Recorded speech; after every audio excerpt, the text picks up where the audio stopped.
Honestly speaking, the list has just begun. Clear नहीं आ Let's रहा यार see उसका a face. latest achievement. You must be knowing that one of the great athletes, Abhinav clear Bindra, नहीं आ रही यार. has देख इधर recently देख. won himself a gold medal in the 2008 Beijing Olympics and has added a jewel to the crown of India's achievements. Besides sports, India has produced great stalwarts in the field of science and education.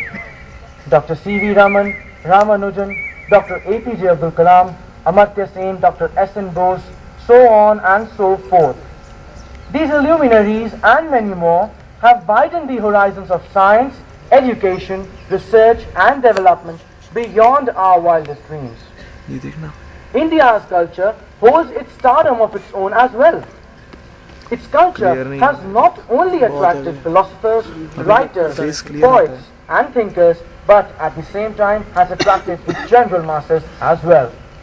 I'm sure that we all believe that India has transformed herself into a golden phoenix, whose wingspan of progress is infinite.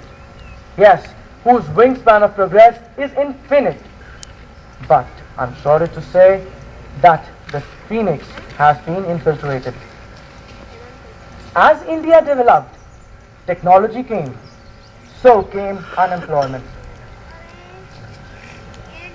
Economy grew, so grew inflation. Mind you, at its peak it was 12%. Rich became richer, while the poor were deprived of their rags. The nuclear deal came, so came the left. All in all, as came the pros, so came the cons. But I feel that we are Indians. Indians who know what is togetherness. Indians who stand together while face challenges.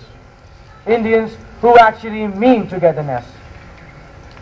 So, to conclude, I quote Dr. APJ Abdul Kalam's words. If you have dreamt, then you just need to lay the foundation stone and you have done enough. Therefore, on this 61st anniversary of our Independence Day, I urge all my fellow Indians to make India a better place to live, a place where the value of dreaming is realized, and a place where these dreams can be turned into reality. Jai Hind.